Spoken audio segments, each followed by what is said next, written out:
Wanted to stop. Hi guys, sorry about that. It cut off on us. Didn't like your face. This is the Sassy family. And he's the crazy one. These are the foods that define a location. Make no mistake about it. She's doing the three marker challenge, but Dad's chosen the colours, which is pink, turquoise and blue.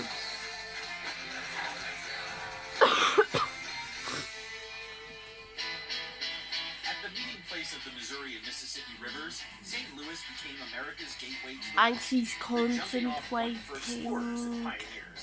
See, that's where we chose the colours from. Irish and Italians, as well as African Americans. They came looking for work in the factories that built the city's wealth. And if you want to see me do the free marker challenge, then comment down below. And creating local favorites entirely unique to this city.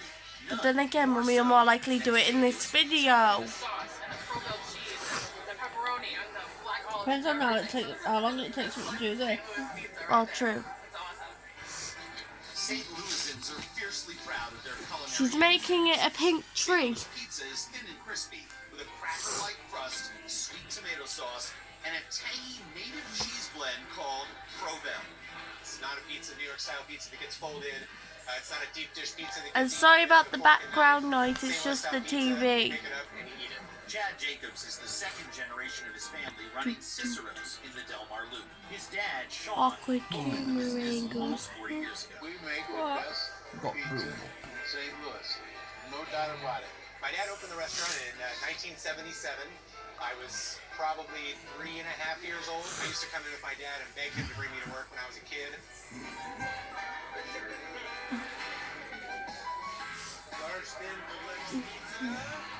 Being the best does not mean reinventing St. Louis pizza. It's doing it better than anyone else. And here's a cute one. No, that's a smelly one. Bella's farted again. I thought it just Rachel's asking too close, too close to us. A lot of places keep the crust thin by sheeting it right away, preventing the dough from rising. Not Cicero's. We think that it's important to use yeast because it really imparts a lot of flavor. That's what really makes our dough unusual. Not only that, but we also let our dough rise for 2 days before we press it out. And it gives it that ample time to ferment, to really give it good flavor. To get the thin, crispy crusts, the pizza dough is pressed like a tortilla. They're even called shells. A roller with spikes is used to prevent air bubbles from forming under the crust while it bakes. That makes for an even, crispier crust. This is a long process, and it's a difficult process. It takes a lot of time and a lot of expertise, so a lot of places buy them. A shell with the perfect consistency is essential. With crust this thin, you risk it getting soggy from the sauce or breaking under the weight of the toppings. The classic sauce. I honestly have no clue how you're going to use the turquoise or the blue. Don't worry, I'll feel early. Cicero's piles them all the way to the edge. You'll find out when it's done. Sausage for this Well, when I'm about to use them. A homegrown cheese called Provel is what really puts the St. Louis in a St. Louis pizza. It's used nowhere else that I've ever heard of. Provel cheese is Swiss cheese, cheddar cheese, and mozzarella cheese. It's a mix. Also has a little bit of natural smoke flavor. People either really love it or really hate it. There's not a lot of room in between. Provel has a low melting point, so when baked, it becomes almost unnaturally buttery and gooey very quickly. We just find that mixing it with mozzarella gives it a really good, still gives a little bit of the stretch of mozzarella, but also gives it the creaminess and flavor that you get from Provel. And I use that same cheese on my pizzas ever since I've been in business. That's what makes ours better. You can buy Provel cheese anywhere, but this is a much better recipe, and it works. Super big pizza. Enjoy it. The mixture of the Provel cheese and the vegetables is so good, and the tomato sauce. I love this pizza so much. I grew up on this pizza. I'm very passionate about St. Louis style pizza. I'm very passionate about Cicero's pizza. We have the best St. Louis style pizza. St. Louis is a city that encourages individuality. Like many Midwestern cultures that had to define themselves in contrast to their more edgy coastal kin. St. Louisans have a style of barbecue all their own. They christen their own sauce style and popularize their own cuts of meat. In St. Louis, this is called a pork steak. It's a cut of meat taken from the shoulder of the pig, then hot smoked before serving with or without barbecue sauce. Okay, usually with. Here you go, jumbo pork steak, wet. I love it. It's got its own unique taste, texture, moisture. It's got its own little swing to it. Jumbo pork steak, huh? Ms. Piggy's is a relatively new place in town. 15 Hey, years done ago, about you, Rachel. Anita and Kenny Matthews left their corporate jobs to pursue a dream of making Oh, great ha food. ha ha ha. Very funny. See, look, there he is. And over the years, it has become my nightmare. We did not He's have been any experience, exposed. so we didn't know He's anything on about camera. They learned fast. And including he's how to get being the most out of pork crazy. steak. The fat that you see in the pork steak is actually what tenderizes the meat. He told you he's the crazy one. It's not what you think. This is a Boston butt. This is where the pork steaks are cut from. The pork butts aren't really a butt. It's a shoulder. It's the shoulder part of the pig. When ships would come in to Boston, they would have meat for the people that work on the boat in barrels, and they called the barrels butts, and that's how it got its name, Boston butt. In the 1950s, local supermarkets started cutting pork steaks from the butt as a cheap but tasty option for grilling. For some reason, nobody outside of St. Louis has caught on to this. Kenny and Anita prepare their pork steak with a dry rub. This is a Miss Piggy's rub. It has brown sugar, has paprika, and some other spices that are highly secret, and I myself do not even have the privilege to tell anyone. There is a method to my madness, and more days I'm more mad than others. I've been doing this so long till I know what color I'm looking for. I know exactly how much needs to go on each one, because each pork steak has a character of its own. When it comes to smoking, pitmasters argue endlessly about how much heat and how much time. Because we smoke low and slow, it also tenderizes the meat. We maintain a certain temperature, and 250 is the temperature that we use. This is what 14 hours of slow smoking looks like. And as you can see, the fat has made the meat really tender. You can kind of like peel it off with your hands here. It's just all tender. Ms. Piggy's will serve your pork steak dry. If that's really how you want it, everyone seems to order it wet. They're just falling apart tender. Look at that. That is just amazing. I'll come back to Miss Piggy's again and again. St. Louis is per capita America's #1 consumer of barbecue sauce. Every barbecue joint in town that's worthy of the name has its own jealously guarded secret recipe. At C&K Barbecue, Darryl Brantley was willing to let us get close to seeing how he makes his. This is trade secret. I'm not gonna tell you everything, right?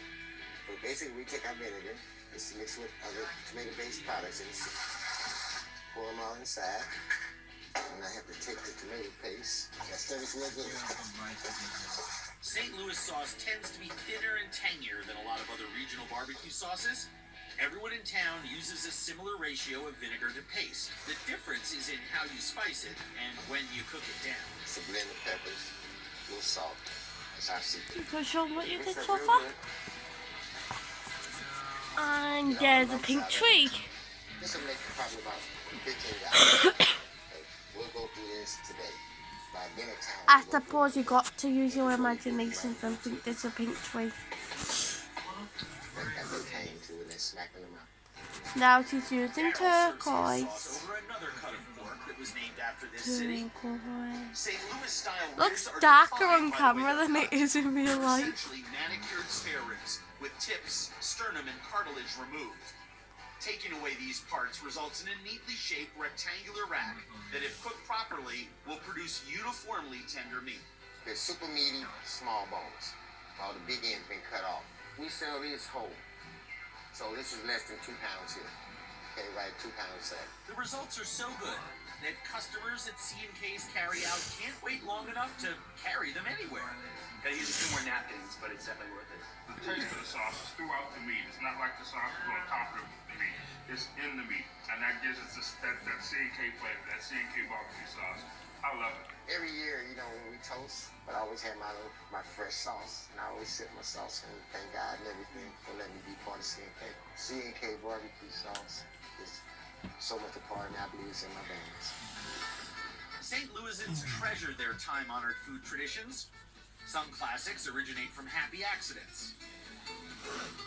And sometimes these mishaps become blessings in disguise. It makes it creamy, gooey, and Conosco proudly sponsors delicious evenings on Food Network, crafted with care. I don't want to look like this. I know I need to make a change. I want somebody to love a how she should be loved. This is the new me. Vicky Patterson No filter. starts Wednesday at 10, brand new and exclusive on Quest Red. This is next level. Tom Kerridge travels across America looking for the heart of its food. So excited. This is my ode to soul food. Brand new and exclusive, Tom Kerridge's American Feast. Thursday at 9 on Food Network.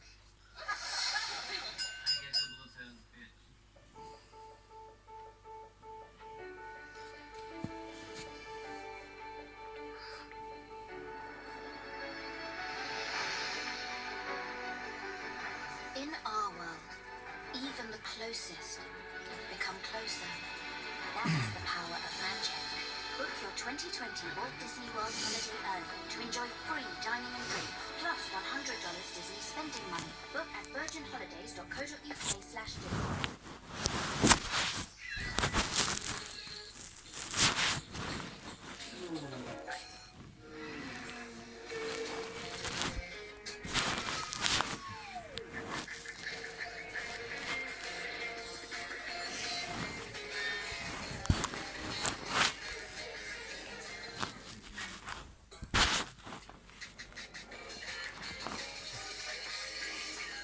Reveals the world. Weekly shop, give it some. Heavy bags, give it some.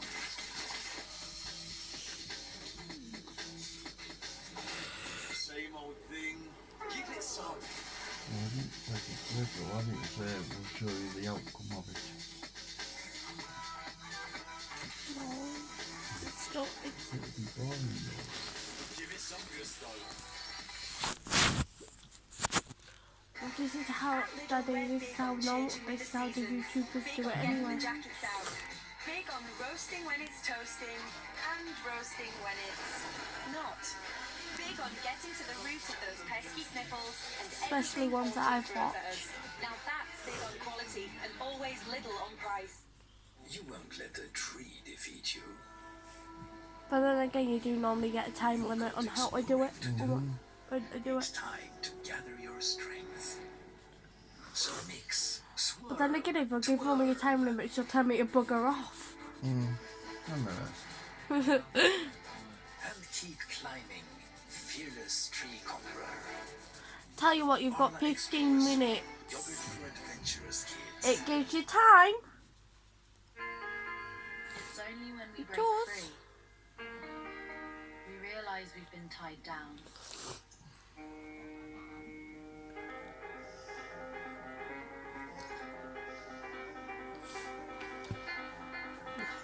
And whatever you don't get done now, you can do later. Welcome to the new With any colour that you want. No, it has to be these three. Well, yeah. anywhere. Oh, she's done that so far. The cordless, fabulous 9000. Now to blue. If you really want to get to know a country, you need to I'm just gonna let you know when your time's up.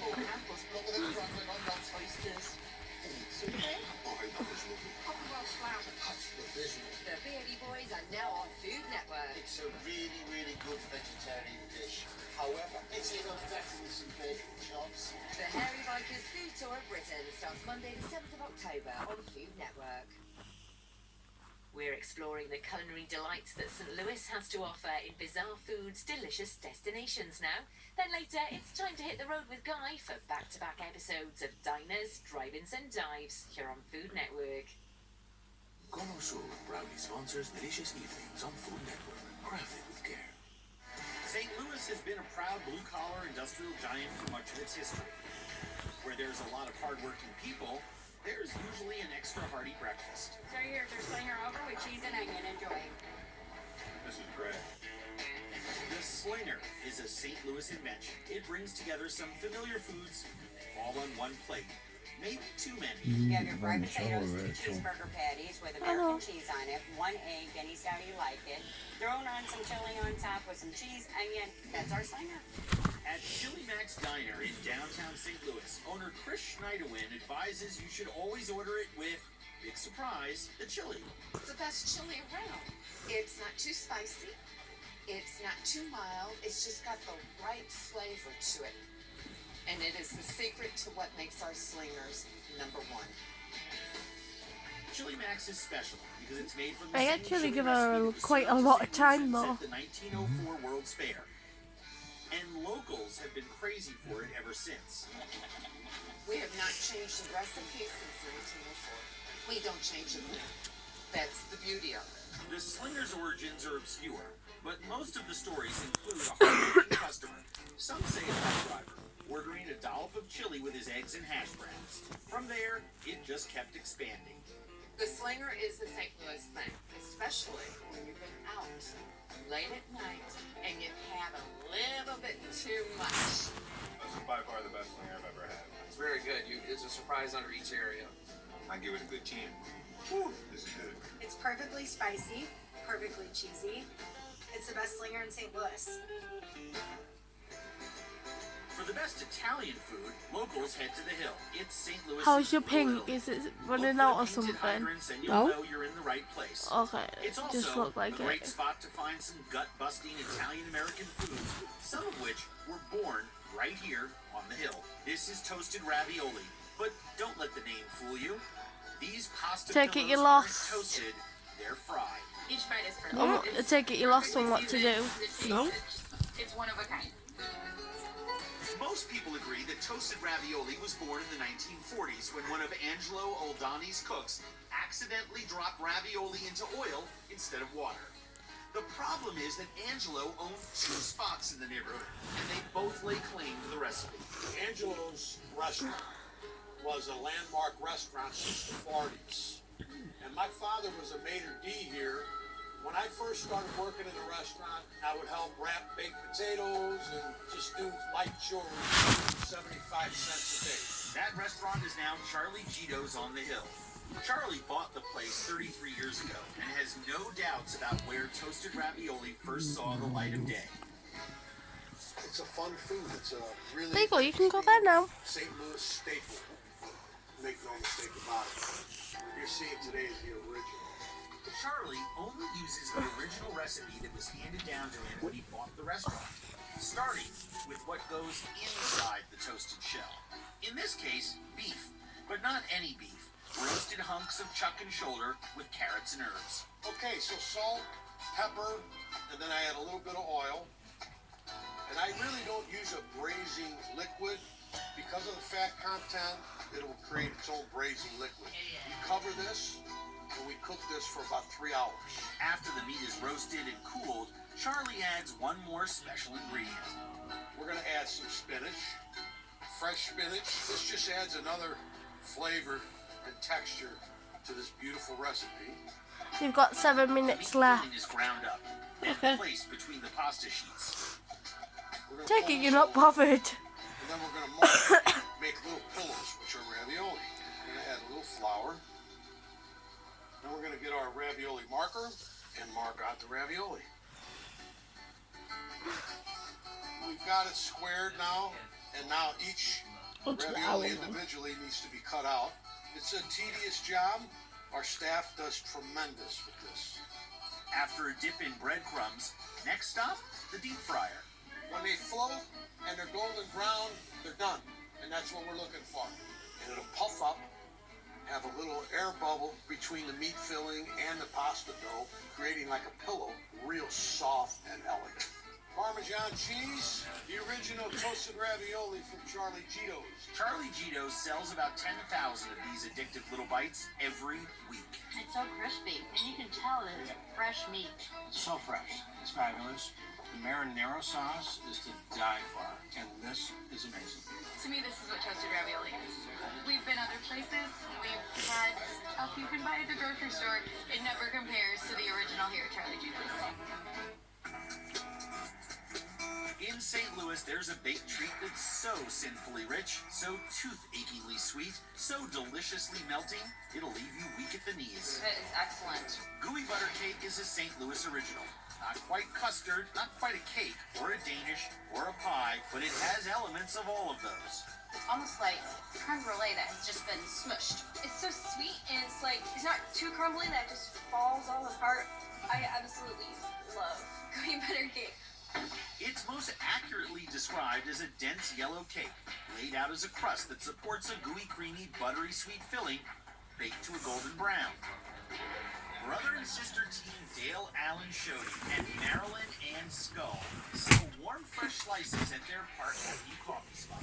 They say that gooey butter cake was the result of a happy accident that occurred 80 years ago, whoever they is. And Dale says it went down like this. It was a baker who made an error.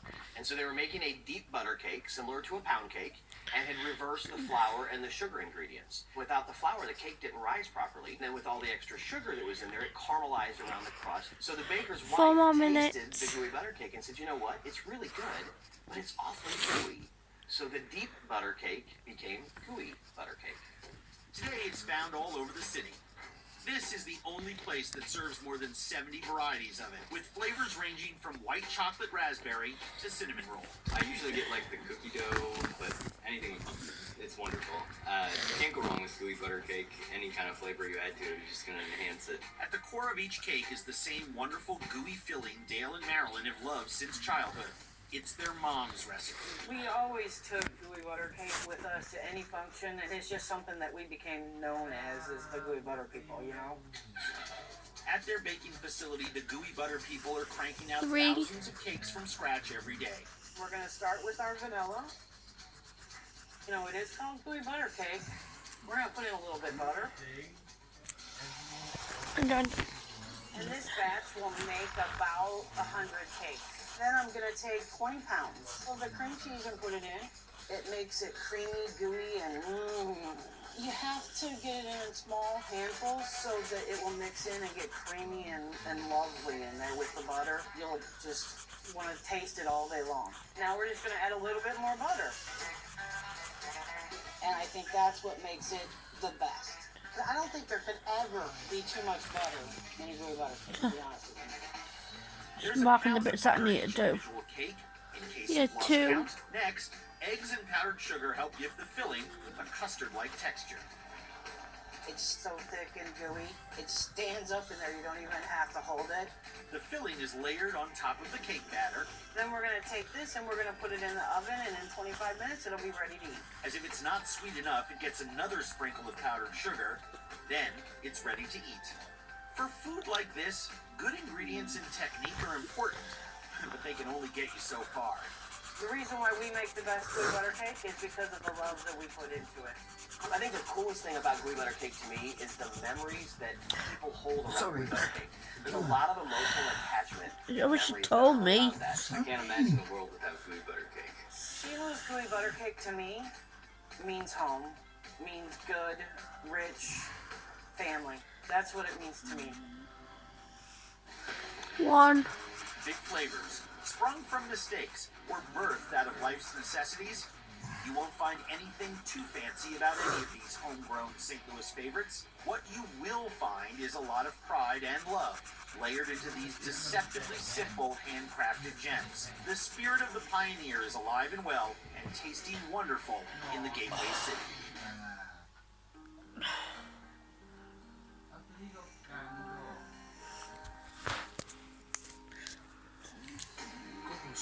Proudly sponsors delicious evenings of food. Craft with care. Tom Kaddish.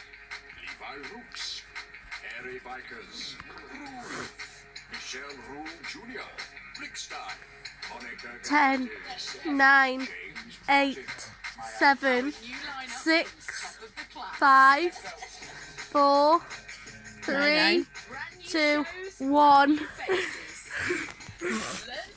And that's what she's got done. It looks cool though. Comment down below what you think. I'm just going to cut the rest of this in. You're supposed to. Bye. Auf Wiedersehen. Goodbye. Ciao, Bella. And she just said, I'm not bothered. That's why I said ciao, Bella. And then we go. No artificial sweeteners, no preservatives.